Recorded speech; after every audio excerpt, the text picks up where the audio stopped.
I kept thinking about how much my circle had shrunk and all the boundaries I'd built around myself. It made me wonder why we even put up boundaries in the first place.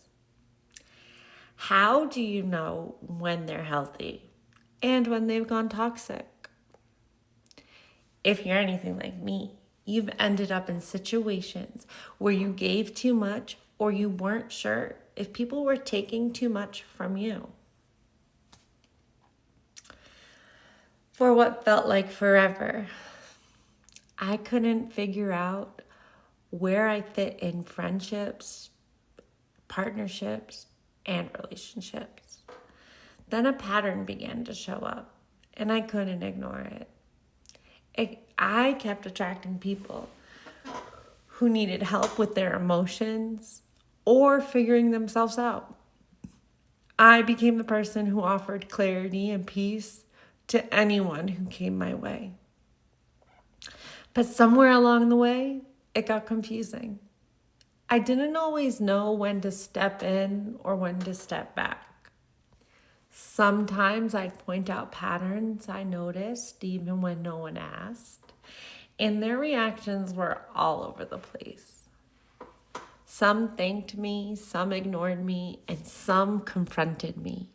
My mind kept spinning until it landed on a memory from middle school. That brutal playground of cliques and social struggle. The first year was the worst. I was teased relentlessly because I was just an awkward girl trying to figure out where I fit in a sea of polished kids. The bullying chipped away at my confidence and self-worth, leaving me feeling isolated and completely misunderstood. When I opened up about my loneliness to my mom, she would say, "One good friend is better than 100," referring to the 2 friends I actually had who liked me, who were also picked on. They understood what it felt like to be on the outside. My mom probably thought I was chasing popularity, but really I just wanted to belong. I wanted a friend who fit perfectly into the vision I had of friendship. I couldn't help looking for that person. Over time, even my 2 friends started treating me differently. They slowly began to exclude me. When I told my mom, she reminded me, "You're not stuck being alone. You just need to widen your circles." The first time she said it, I was so confused. "Widen your circles?" I asked, my little kid brain trying to wrap itself around the concept. She grabbed a piece of paper and drew a circle with my name in the center. "Everyone has their own circle," she explained, "but we all have the ability to reach out and widen our circles and connect with others." By the end of her lesson, the paper was filled with overlapping circles. I understood the concept, but putting it into practice felt impossible. Still, something shifted. I began to see my own circle differently.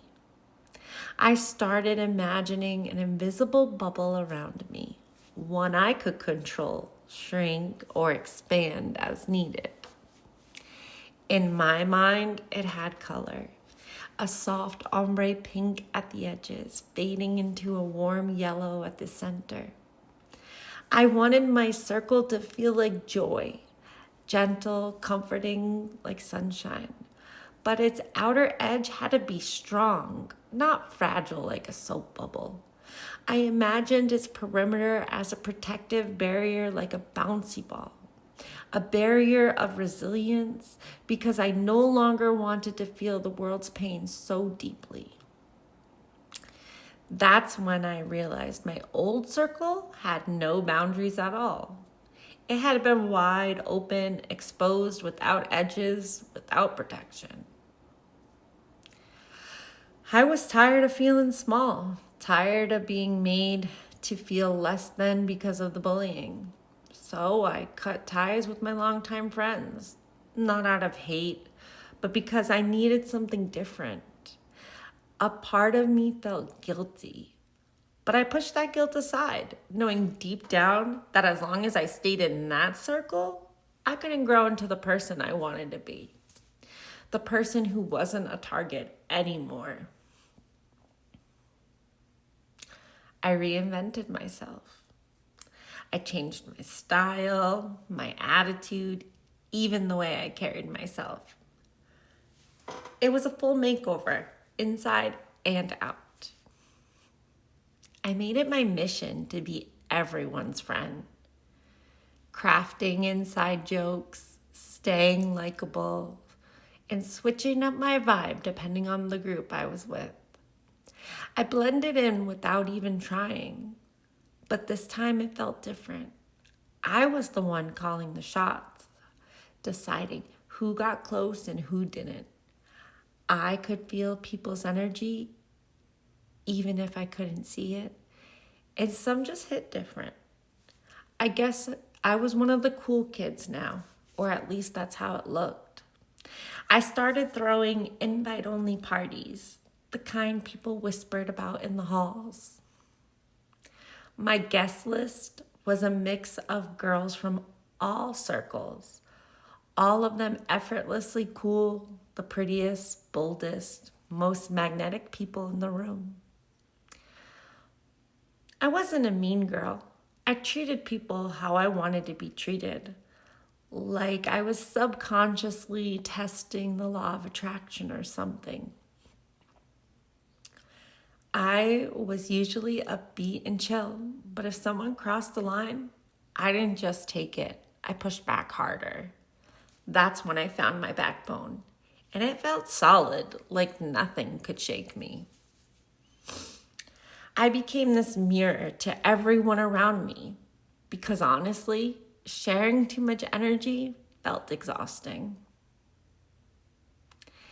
It reminded me of that saying, I'm rubber, you're glue. And I started to realize that energy only has much power as you give it. Thinking about this part of my life made me shift my thoughts a bit to the town I grew up in. It had its own weird rhythm, shaped by the military base that brought in families and sent them off just as fast. Every year, there was a new batch of kids with the nicest clothes, eager smiles, and stories from places I'd never been. And every year, familiar faces faded away, leaving behind a hollow space where their laughter used to be. I learned early that friendships in my town had an expiration date. The sting of saying goodbye became something I carried deep in my bones. I adapted. I became a social butterfly, flitting just close enough to be liked, but never so close that I could be hurt by the inevitable departures. I accepted this, knowing that keeping my distance was the only way to protect my heart. My mind drifted back to one of the only people back then I didn't feel like my heart needed protection from. She was the same girl I watched The Sixth Sense with. We met officially in 6th grade, and her name was Kayla. She became my best friend almost instantly, and she stayed in my life for decades after. Her energy felt safe, like she didn't need to break through the defensive walls I had built around myself. She saw me better than I saw myself. Our friendship was effortless and inseparable. She practically lived at our house, laughing with my parents, raiding the fridge, staying up late in my room. She even had her own space. She was a constant fixture in a world that kept changing. While other kids came and went, swept away by the military base and all the moving around, she was one of the few constants. We were both trying to hold it together, both of us finding roots wherever we could. She was like me, not belonging to just one circle of friends, but many different ones. She was invited to a party with a certain group of girls, but this time, she was my only point of contact in that circle, and I wasn't invited. I had built my life around the idea that I didn't need to fit in, that it didn't matter. But watching her go made me feel like I was missing out on something fun, an unintended cruel twist. I felt lonely, wishing things were different, wishing I could go too. While she was gone, my mom sat down beside me, trying to comfort me. "She's not your only friend," she said softly. "Widen your circle." Her words were simple. I knew she was right.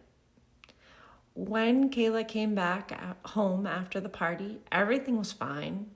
She was laughing, telling stories about the party, sharing every detail with me. But a quiet whisper of jealousy curled in my chest as I realized she too was widening her circles. I instantly got worried that the separation would grow between us. I was proven wrong. As our circles continued to grow, our bond only tightened, becoming each other's steady force in a constant shift of our town's ever-changing tides. Speaking of changing tides, my brain jumped to this memory. Midway through 7th grade, the first day she showed up. She had a forearm tattoo that said Shorty. 4 gold teeth that flashed every time she smiled. Baggy jeans, an oversized shirt, fresh Timberlands, and gold chains, rocking the latest thug-inspired hip-hop style. Her long dark curls were braided into 2 thick plaits that went all the way down her back. She had this kind of tough, masculine edge.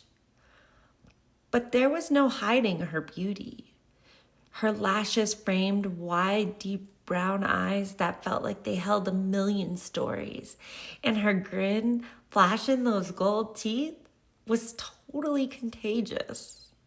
Her thick Louisiana accent made her kind of hard to understand. But it didn't matter.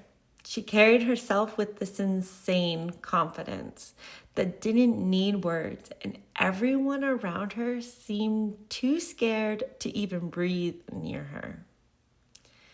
She had sat quietly through most of the day, but then it was time for music class, where the notes rarely matched the rhythm of everyone's chaos.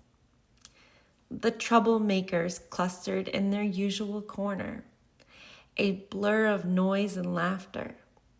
Shorty sat at her desk like she owned the place.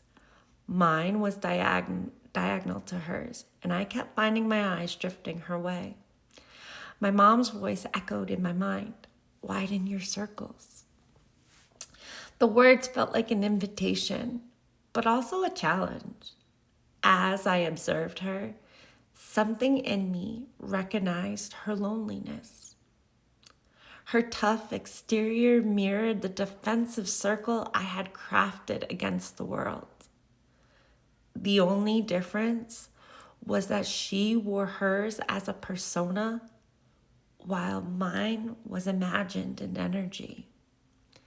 And as much as I felt like I didn't fit in this world and in this crowd, I could sense she didn't either.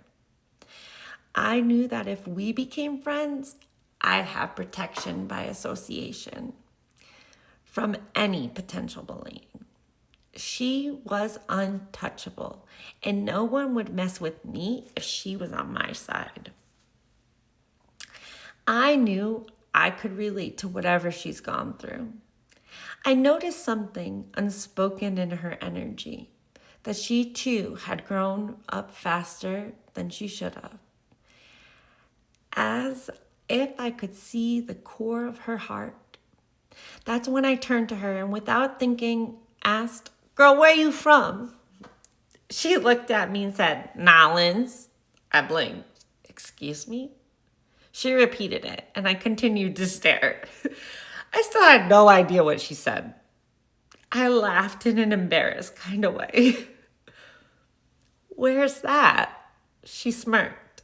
"Louisiana." "Oh," I said, because I had obviously known Louisiana, but never heard of a place called Nolans.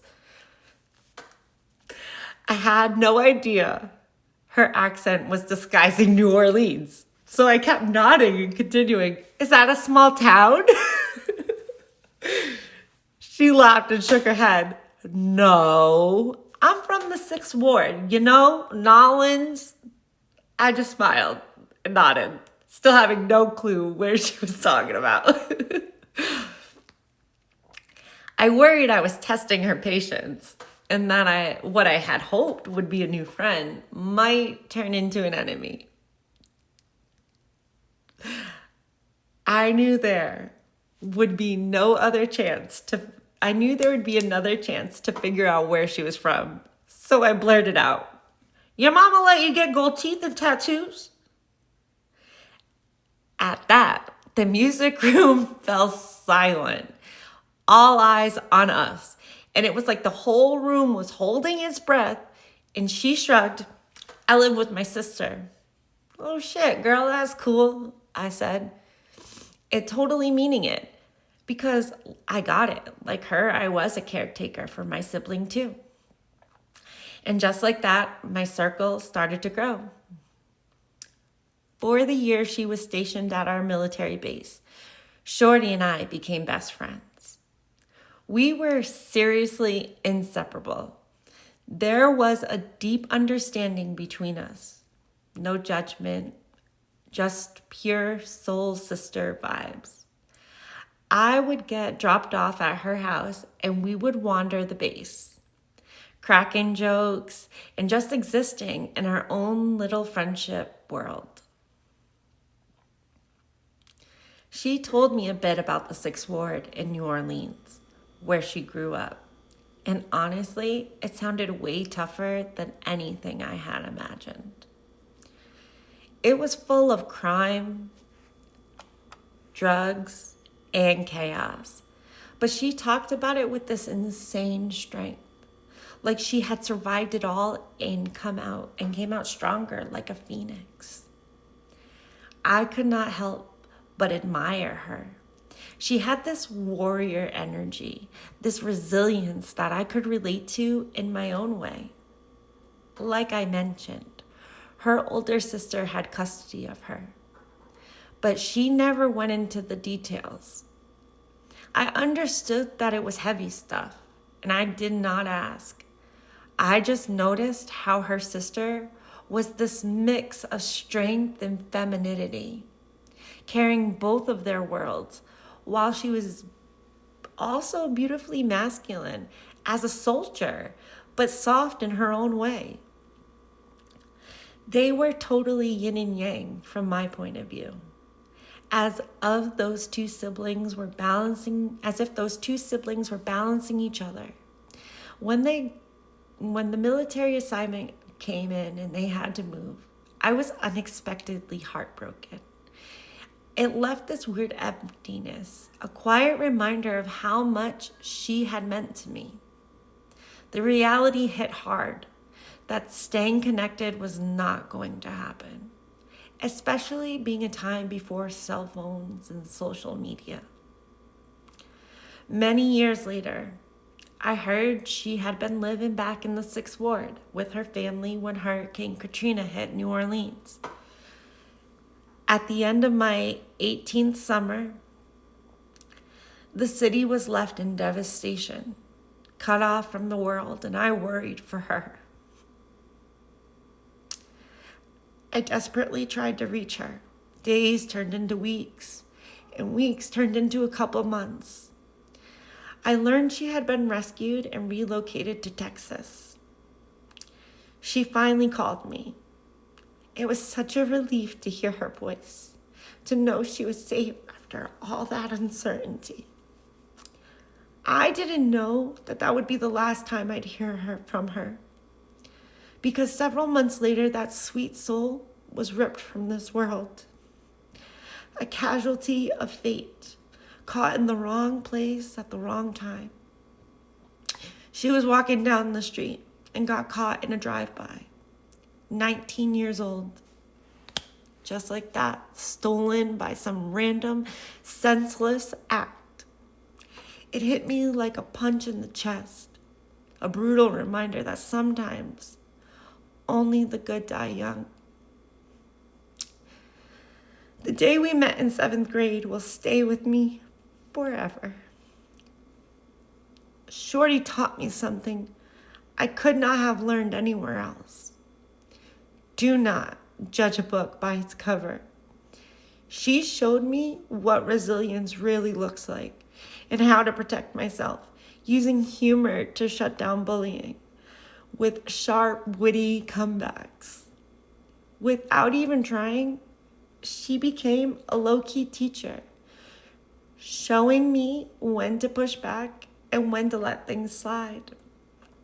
She made me see that the people who seem the toughest or the least relatable often have the most real stories. Behind every hard exterior is someone just trying to survive, just like everyone else. I'll always be influenced by how she carried herself, the way she taught me about being a protector back in 7th grade totally stuck with me.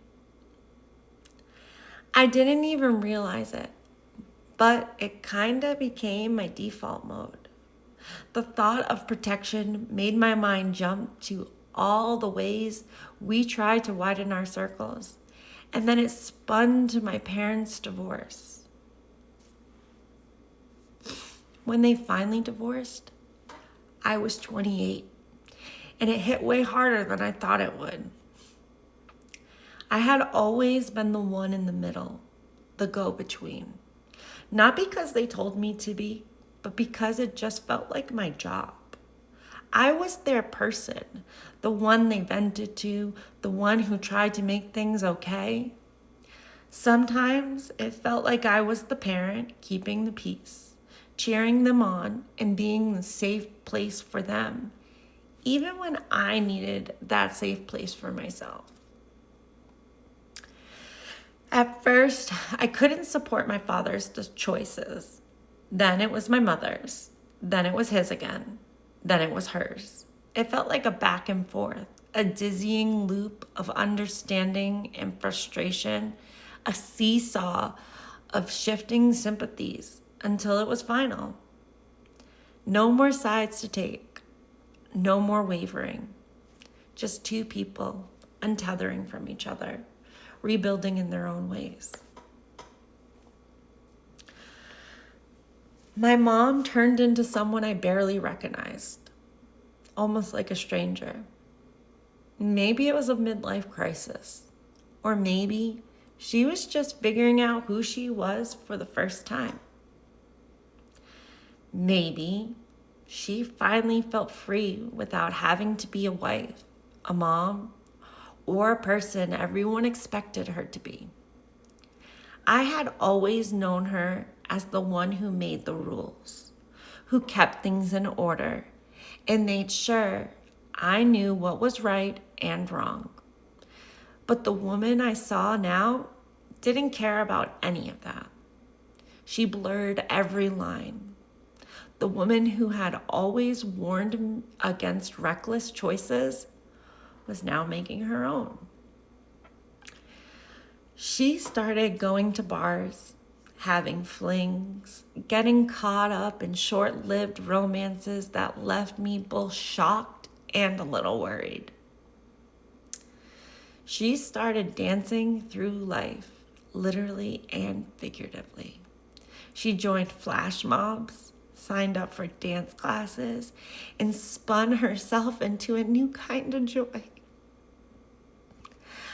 I'd spent my whole life trying to break free from her rules, and now she was out there breaking them herself.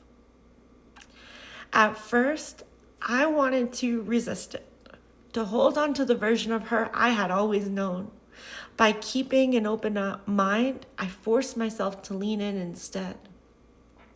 I encouraged her even when it was hard. I listened when she gushed about new friendships or when she recounted her nights of laughter and music while she cooked me breakfast.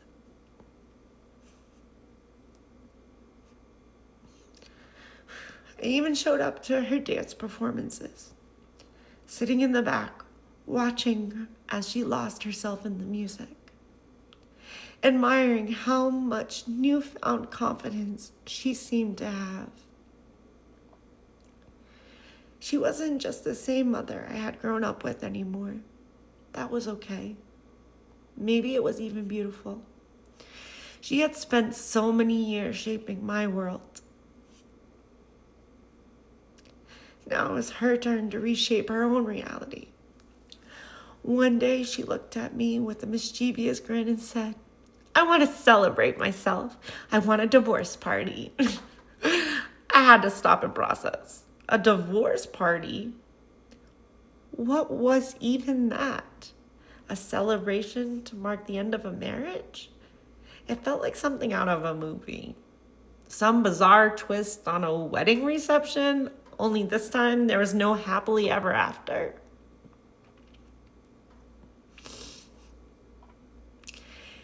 It was wild, unexpected, and honestly, I never heard of anything like it before.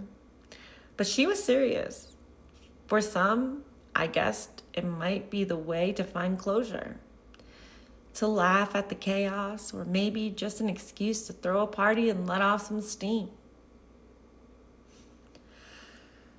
Of course, she decided I'd be the one to plan it. I mean, I'd been her go-to party planner for basically everything, like it was my unofficial job. It wasn't anything fancy, but it was so her, the perfect way to kick off her new beginning. She picked the spot, this downtown bar where her new friends played live music.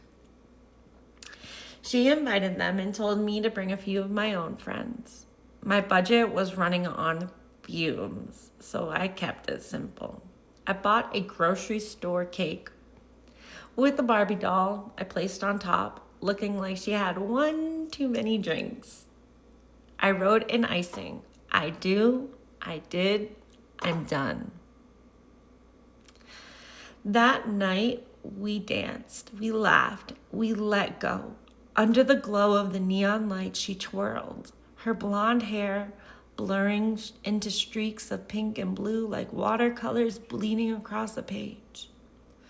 The music wrapped around her, and for the first time, I saw her completely untethered, not moving for anyone else, not for expectation or obligation, but simply because she wanted to.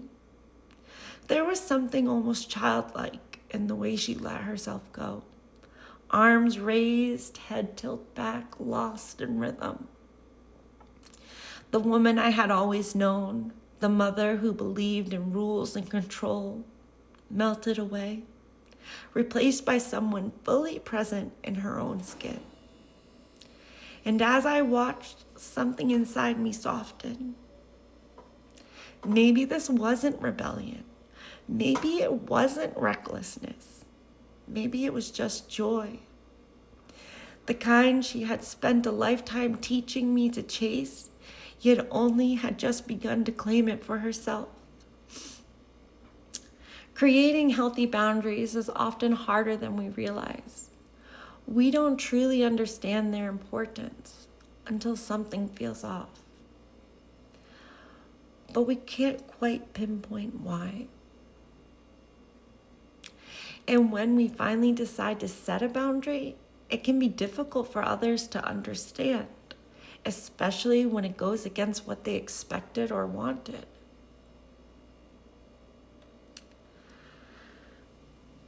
That's exactly what happened when my dad got upset with me for supporting her in a way he didn't agree with. To him, it felt like we were dismissing 32 years of their chaotic, beautiful life together. He thought it was a rejection of the past. But for me, it wasn't about erasing anything. It was about honoring where she was in the present, discovering herself beyond constraints of their codependent marriage. She was stepping into her own, and that was something worth celebrating. In supporting her, I realized it wasn't about abandoning the past. It was about creating space for growth. I could see she was claiming a life that was truly hers, and that shift was crucial. A real life example of what it meant to widen your circles, to step into the unknown and claim a life that is fully, unapologetically your own. It was as if I had heard my mom whispering, "Widen your circles." That made me think about how many times I had zero boundaries and everyone had access to me. When you're too close and your boundaries are too tight, it's easy to forget what growth needs is space. We have to expand to let change in. And sometimes that means stepping outside of what feels familiar. I realized my parents needed to widen their circles too. But to create a circle, you need boundaries. And yeah, boundaries can feel harsh or hurtful to someone on the other side. I tried my best to support them both. Growth is uncomfortable, but it is necessary. It's not easy and it can upset people, but sometimes the most important thing is sticking to your own truth and giving others space to do the same, even if it means changing old relationships. Sometimes people have to leave your circle for your path, even when they're family. Those ties are beautiful, painful, and they can remind you that you can figure it out. Even if it's not in this lifetime, you'll get a chance in another.